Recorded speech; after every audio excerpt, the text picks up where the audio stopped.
네, 2월의 첫날이 밝았습니다. 오늘도 찬양함으로 하나님께 나아가도록 하겠습니다. 찬송가 212장 겸손히 주를 섬길 때 함께 찬양하시겠습니다. 찬송가 212장 겸손히 주를 섬길 때 함께 찬양하시겠습니다. 겸손히 주를 섬길 때 괴로운 일이 많으나 구주여 내게 힘주사 잘 감당하게 하소서. 인자한 말을 가지고 사람을 감화시키며 갈 길을 잃은 무리를 잘 인도하게 하소서. 구주의 귀한 인내를 깨달아 알게 하시고 굳건한 믿음 주셔서 늘 승리하게 하소서. 장래의 영광 비추사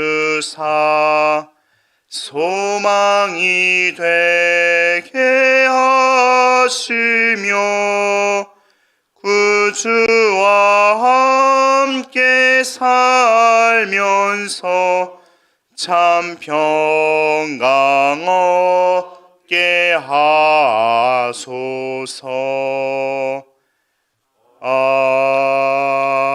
아멘. 함께 기도하겠습니다. 하나님 아버지, 2월의 첫날을 주시고 우리가 온전히 첫날에 일어남과 동시에 이 귀한 새벽의 첫 시간, 생명의 호흡의 첫 시간을 주님과 함께 할 수 있도록 우리의 영혼을 이 전으로 인도하시니 참으로 감사드립니다. 어느덧 감사하게 주셨던 2023년도의 첫 달이 지나가고 두 번째 달이 다가왔습니다. 유독 어려웠던 22년도를 보내며 23년도에는 오직 하나님만 섬기겠노라, 오직 나의 주님만 사랑하겠노라고 결심하며 다짐하였던 첫 달입니다. 하지만 우리의 삶을 돌아보니 때로는 그 결심대로 살지 못하였고 여전한 나의 모습, 부족한 나의 모습, 그대로 주님께 나아갔던 적이 많습니다. 주님의 길을 조금이라도 따르고자 했지만 여전히 나약했던 나의 모습, 흐트러져 있는 나의 모습들을 발견합니다. 주님 다시금 우리 마음의 중심에 좌정하셔서 우리 마음의 중심에 주인 되어 주옵소서. 다시금 우리가 주님의 통치 안에 거하며 주님만을 사랑하며 살아갈 수 있도록, 오직 주의 뜻을 따라 제자의 길을 걸어갈 수 있도록 나의 삶에 세상의 현실이 아닌 하나님의 현실이 이루어지도록 우리를 주관하시고 인도하여 주옵소서. 이 새벽에 오늘도 간절한 마음을 가지고 기도의 자리에 나아오시는 성도님들 계십니다. 오직 예수님만이 우리의 소망 되시오니 그 소망의 주님께서 친히 우리의 중보자가 되어 주옵소서. 연약한 분들의 기도, 아픈 분들의 기도, 경제적인 어려움 속에 도움을 구하는 간절한 기도, 관계의 회복을 위해 간절히 노력하는 기도, 다시금 믿음의 회복을 위해 확신을 구하는 기도, 이외에도 말하지 못한 간절한 마음의 소원들이 있습니다. 주님의 이름으로 기도할 때 주님의 이름으로 구하는 모든 것들 평안 가운데 응답받게 하여 주옵소서.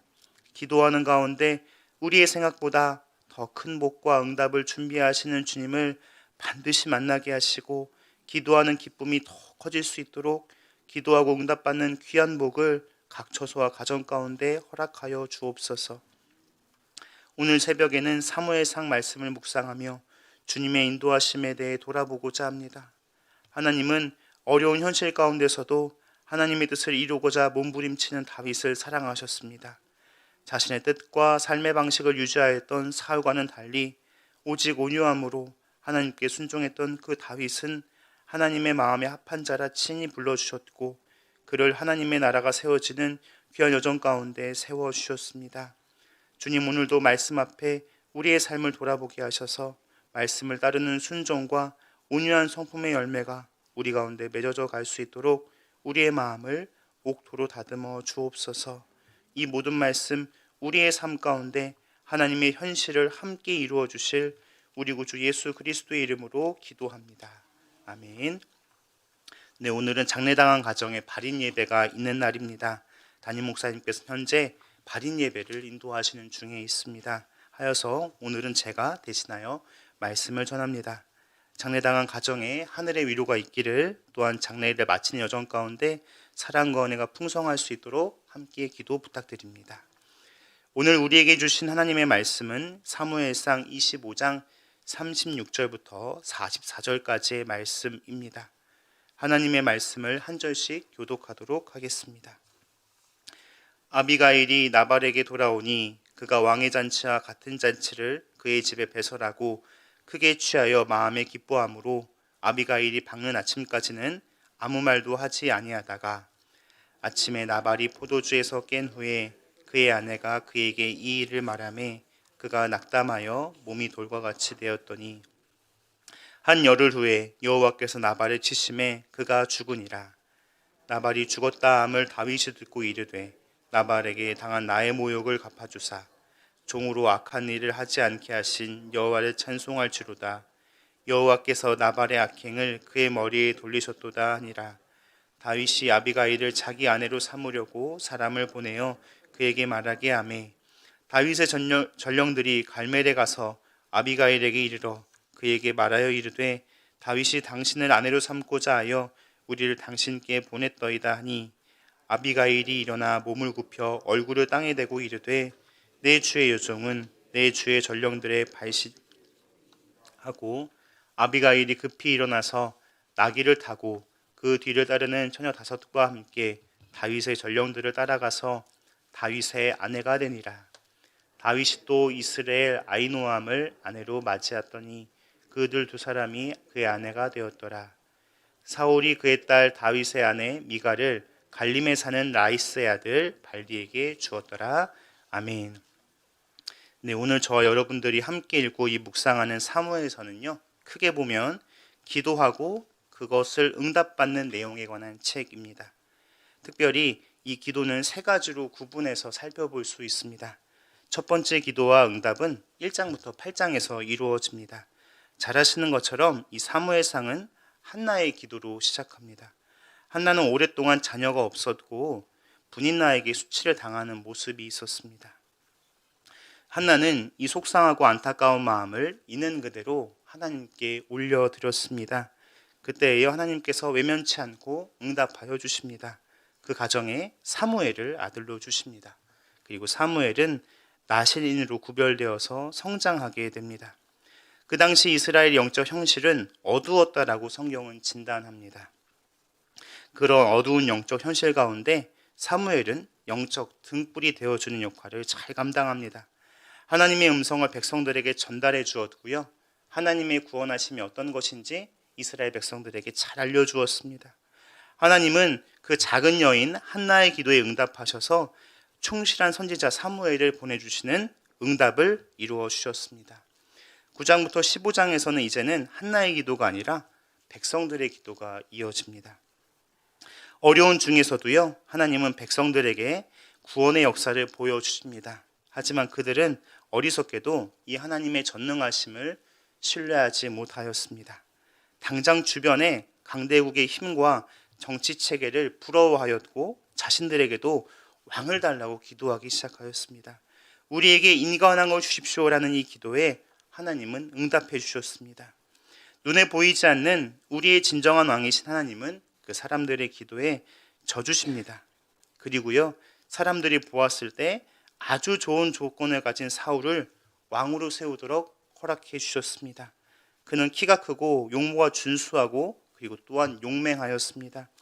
전투에 능하였던 베냐민 지파 출신이었는데요. 그는 주변 국가들과 전쟁에서 승리하였고 마침내 왕으로 인정받습니다. 그렇지만 이 사람의 조건에 부합했던 사울은 결국 실수하고 맙니다. 그는 스스로 왕이 될 뿐만 아니라 제사장이 되었고 하나님이 되려고까지 하였던 것 같습니다.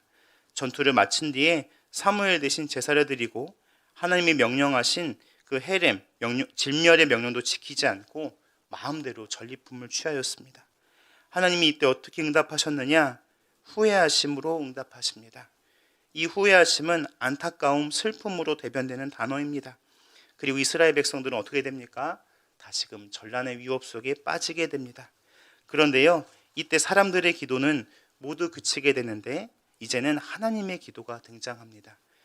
오늘 저희가 읽고 있는 이 25장을 포함해서 16장부터 31장 사무엘상 마지막까지는 바로 하나님의 기도가 등장하는 본문입니다. 이 본문은요, 이스라엘 백성들이 직접 드리는 기도가 아니라 하나님께서 친히 스스로 이루어 주시는 기도입니다. 막막한 현실 가운데 이 하나님의 후회하신 만큼이나 이스라엘 백성도 후회할 것이었습니다. 후회가 많았을 것입니다. 그리고 기도하기가 아주 힘들었을 것입니다. 아니, 어떻게 기도를 올려야 될지 아마 그들도 막막했을 것입니다. 사무엘도 없고 왕은 영적인 지도력이 부재한 상황이었습니다. 오직 탄식으로만 기도하며 하나님처럼 후회하고 있었을지 모르겠습니다.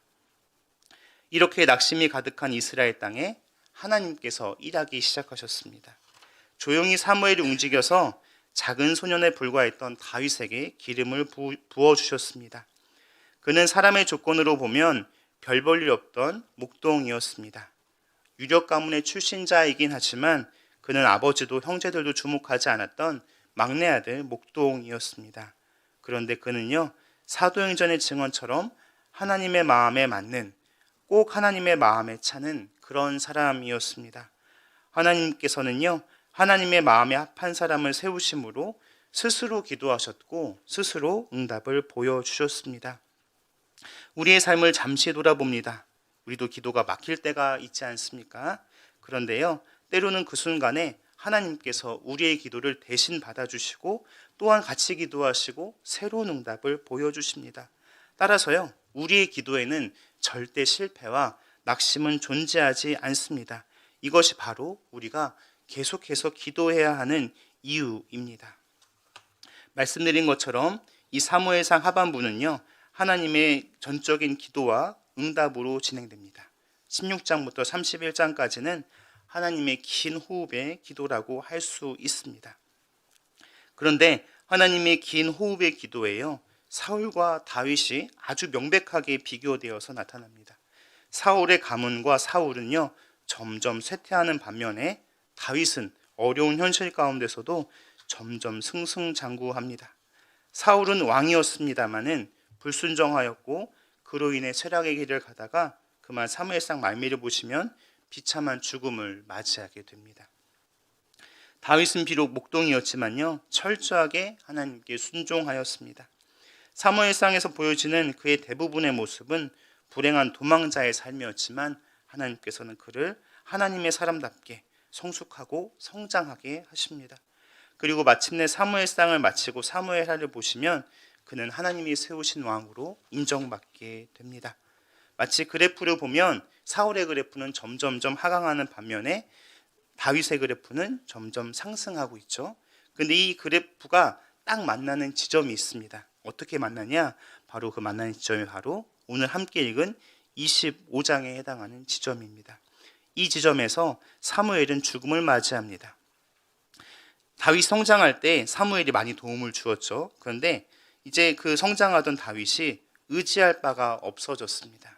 사무엘이 죽었기 때문에 이제 다윗은 누구만을 의지해야 됩니까?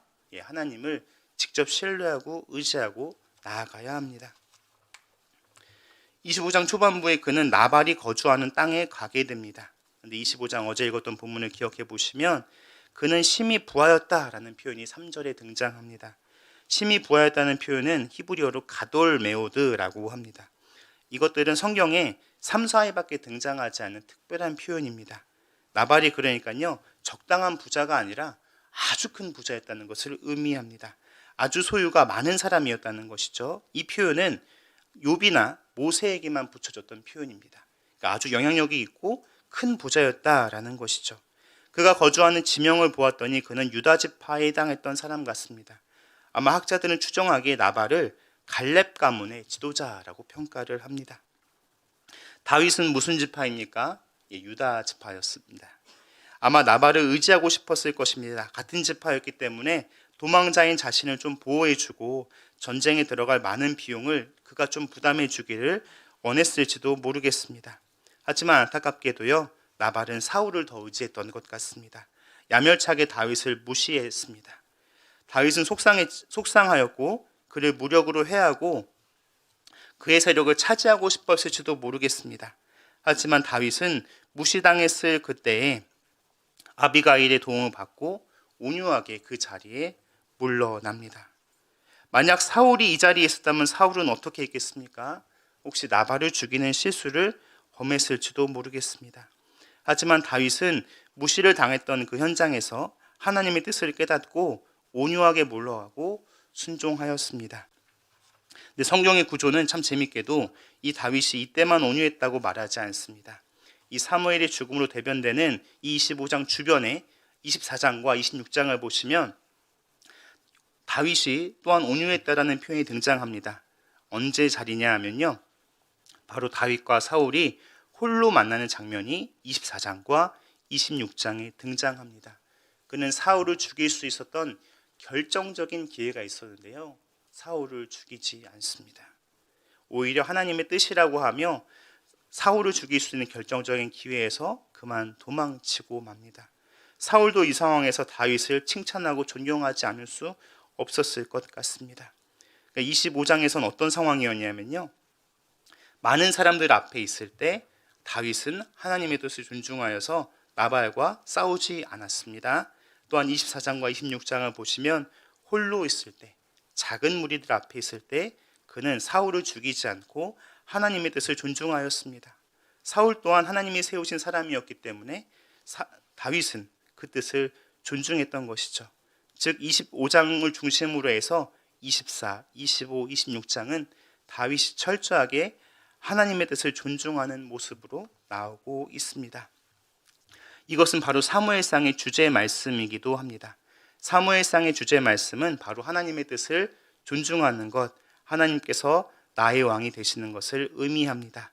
잘 요약된 구절은 사무엘상 2장 30절 말씀입니다. 제가 읽어드리겠습니다. 그러므로 이스라엘의 하나님 나 여호와가 말하노라. 내가 전에 내 집과 내 조상의 집이 내 앞에 영원히 행하리라 하였으나 이제 나 여호와가 말하노니 결단코 그렇게 하지 아니하리라. 나를 존중히 여기는 자를 내가 존중히 여기고 나를 멸시하는 자를 내가 경멸하리라. 아멘. 온유한 성품은 무엇입니까? 바로 하나님의 뜻을 존중히 여기는 것입니다. 내가 생각하기에 이렇게 하면 잘 될 것 같은데 그때 내 뜻과 내 힘으로 무엇인가 행해보는 것이 아니라 철저하게 하나님의 뜻을 귀하게 여기고 하나님의 뜻을 존중하며 그대로 순종하는 것, 그것이 바로 온유한 성품의 근원입니다. 다윗은 그렇게 살았기 때문에 후일에 하나님의 약속에 참여하는 자가 됩니다. 마태복음 5장 5절에서는요, 팔복의 말씀이 등장하는데 온유한 자가 받게 될 복에 대해서 이야기합니다. 마태복음 5장 5절의 말씀 읽어드리겠습니다. 온유한 자는 복이 있나니 그들이 땅을 기업으로 받을 것이며. 실제로 오늘 읽을 39절에 보시면 다윗도 나발의 죽음을 듣고 이렇게 고백합니다. 종으로 악한 일을 하지 않게 하신 여호와를 찬송할지로다. 실제로 그는 실수할 뻔했던 것 같습니다. 자신의 손으로 나발의 세력을 취하려고 했을지도 몰랐을 텐데 그는 그때 잠시의 분노를 참고 더 큰 하나님의 일을 마침내 경험하게 됩니다. 또한 25장에 보시면 25장 말미에 그는 이스라엘에 있는 아히노암과 결혼을 하게 된 것 같습니다. 실제로 25장을 보시면 지명을 보시면 마온 이스라엘, 그러니까 이스라엘 아히노암 앞에 나오는 이스라엘은 지명입니다. 마온과 이스라엘 어떤 지명이냐? 바로 유다 지파의 경계 땅을 의미합니다. 여호수아 15장에 의하면 마온과 이스라엘은 바로 유다 지파의 땅에 해당합니다. 아마 다윗은 이 사건을 경험하면서 자신이 유다 지파 내의 영향력이 매우 커졌다는 것을 확인할 수 있었을 것입니다. 다윗이 행한 지혜로운 온유함 때문에 유다 지파는 더욱 하나가 되었고, 다윗은 오히려 힘을 쓰지 않고도 자신의 세력을 얻게 되는 놀라운 일을 경험하게 됩니다. 그는 후일에 이 일 때문에 온 이스라엘의 왕이 되을 수 있었을 것입니다. 성경에 의하면요, 사무엘 하를 보시면 실제로 다윗은 40년간의 재위 기간을 가지게 되는데, 그 중에 7년은 유다의 왕, 33년은 온 이스라엘의 왕이 됩니다. 아마 사울이 죽은 후에도 사울의 영향이 컸기 때문에 그는 바로 온 이스라엘의 왕이 바로 되지 못했던 것 같습니다. 7년간 유다의 왕으로 지내다가 본인의 영향력이 커졌고, 마침내 하나님의 때가 되었을 때 그는 온 이스라엘의 왕이 됩니다.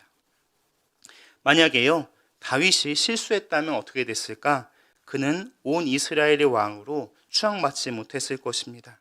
그가 만약에 사울을 죽일 수 있었을 때 직접 죽였다면, 만약에 나발 같은 동료들이 자신들을 거절했을 때 그와 다투고 화평으로 나아가지 못했다면, 만약 후일에 다윗이 블레셋을 망령했을 때 아기스의 명령대로 이스라엘을 공격했다면 그는 결코 온 이스라엘의 왕으로 세움받을 수 없었을 것입니다.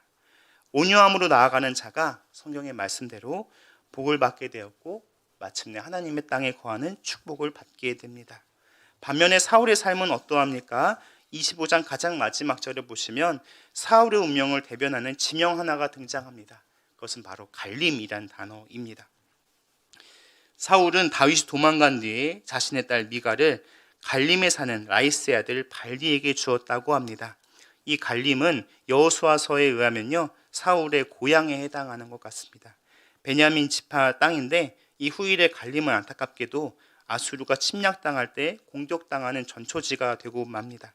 근데 갈림은 어떤 의미가 있냐면요, 돌무더기의 땅이라는 별명이 붙여져 있다고 합니다. 즉 갈림은 어떤 땅이냐? 생명력이 없는 땅을 상징하는 단어이죠. 즉 사울은 자신의 딸을 누구에게 준 것을 말합니까? 생명력이 없는 땅에 주었다는 것이죠. 이것은 사울 가문의 운명을 후일 대변합니다. 실제로 언어 유희적인데요, 미갈은 후일에 다윗과 제의하여 살게 됩니다. 하지만 사무엘하 7장을 보시면 하나님의 괴를 모시고 올 때 기뻐 춤추는 다윗을 비웃고 말죠. 그는 그 사건 때문에 평생 후사를 갖지 못하게 됩니다. 다시 말하면 미갈의 비웃음 때문에 사울 가문은 멸문에 처해졌다는 것입니다. 생명력이 없어졌다는 것이죠. 이 갈림은 사울 가문의 운명을 상징합니다. 온유함으로 살지 못했던 사울 가문은 결국 어떻게 됩니까? 하나님의 땅을 차지할 수 없게 됩니다. 약속의 땅을 기업으로 받지 못하게 됩니다. 사랑하는 성도님들, 오늘의 말씀으로 하루를 나아가시면 좋겠습니다. 먼저는 하나님의 기도에 함께 참여하시면 좋겠습니다. 사무엘상의 말씀처럼요, 하나님은 끊임없이 인간의 기도에 함께 참여하시고 응답하십니다. 인간의 기도가 한계에 봉착했을 때는요, 마침내 하나님께서 친히 기도를 이루어 가십니다. 그 말씀을 기억하면서 오늘 우리 하나님의 기도에 참여하셨으면 좋겠습니다. 우리의 삶에 어려움이 찾아왔을 때 우리 스스로의 힘과 능력으로 모든 일을 주관하고 판단하지 않길 바랍니다. 우리가 드릴 수 있는 최고의 응답은 온유한 삶일 것입니다. 하나님의 뜻을 철저하게 존중하면서 하나님께 나아갈 때 하나님께서 당신의 뜻을 보여주시고 응답하여 주십니다. 마침내 그 온유한 자는 약속의 기업에 거하는 갈림의 땅이 아닌 풍성한 유다 지파의 땅에 거하게 되는 복이 있을 것입니다. 오늘 하루 하나님의 기도에 동참하시며 온유함으로 나아갈 때 약속의 기업에 거하는 충만한 기쁨이 가득하시기를 간절히 소망합니다. 함께 기도하겠습니다. 하나님 아버지, 오늘도 사무엘상의 말씀을 통하여 삶을 돌아보게 하시니 감사드립니다. 주님, 여러 가지 우리의 어려운 상황들이 왔을 때 우리는 하나님도 잊고 우리가 스스로 심판자가 되고 판결자가 되어 하나님 앞에 서서 하나님의 뜻을 잃어버린 채 우리의 뜻을 이루기 위해 집중하고 있지는 않습니까? 다시금 우리의 마음을 들어 하나님 한 분만을 진심으로 사랑하며 두려워하게 하시고 하나님의 말씀 앞에 온유한 자로 살게 하여 주시옵소서. 그 온유함대로 살아갈 때에 하나님의 땅에 거하는 기쁨이 충만할 줄 믿습니다. 오늘 하루 우리가 온유한 자가 되게 하시어 하나님과 동행하는 삶으로 나아갈 수 있도록 우리를 인도하여 주옵소서. 이 시간 369 성도님들을 위해서 간절히 기도드립니다. 천화성 집사님 가정을 기억하여 주시고 삶의 어느 자리에서든지 하나님만을 경외하며 사랑하는 삶을 살게 하여 주옵소서. 그리하여서 어디 가든지 영적인 자유함을 가지고 하나님과 동행하며 기도하는 삶을 끊어지지 않고 살아갈 수 있도록 복내려 주시옵소서. 최관열 집사님 가정을 위해서 기도합니다. 삶 가운데 하나님이 행하신 일들을 기억하며 자신의 뜻과 능력이 아닌 하나님의 뜻과 능력으로 살아갈 때 하나님의 귀한 응답을 경험할 수 있도록 오늘도 동행하여 주옵소서. 최민경 집사님 가정을 위해 기도합니다. 온유함을 가지고 살게 하시며 어려운 중에도 오직 주의 뜻을 따라 행할 때에 성품의 귀한 열매 맺게 하시고 하나님의 말씀을 따라 약속의 땅에 거하는 기쁨을 허락하여 주시옵소서. 장례당한 가정 기억하시고 장래의 모든 과정 순적하게 마무리될 수 있도록 하늘의 위로가 가득할 수 있도록 함께하여 주시옵소서. 이 시간 다 기도하지 못했지만 여러 아픔을 가진 성도님들 주님 손에 온전히 맡겨드립니다. 경제적인 궁핍함과 병중의 괴로움, 관계의 아픔, 말 못할 고민들 가운데 있는 성도님들 성삼위일체 하나님 그곳에 찾아가 주셔서 온전한 위로자가 되어주시고 눈물 닦아주시며 그 함께하심을 느끼며 그 시간 이겨낼 수 있게 하여 주옵소서. 정의 하루 수련회 보내는 오늘 하루 말씀대로 살아가는 복을 주시고 각자의 삶의 자리에 하나님의 나라 이루어 주옵소서. 이 모든 말씀 지금 여기 우리와 함께 하시는 예수 그리스도의 이름으로 기도하오며 이제는 주님께서 가르쳐 주신 기도를 드리겠습니다. 하늘에 계신 우리 아버지, 아버지의 이름을 거룩하게 하시며 아버지의 나라가 오게 하시며 아버지의 뜻이 하늘에서와 같이 땅에서도 이루어지게 하소서. 오늘 우리에게 일용할 양식을 주시고 우리가 우리에게 잘못한 사람을 용서하여 준 것 같이 우리 죄를 용서하여 주시고 우리를 시험에 빠지지 않게 하시고 저 구하소서. 나라와 권능과 영광이 영원히 아버지의 것입니다. 아멘.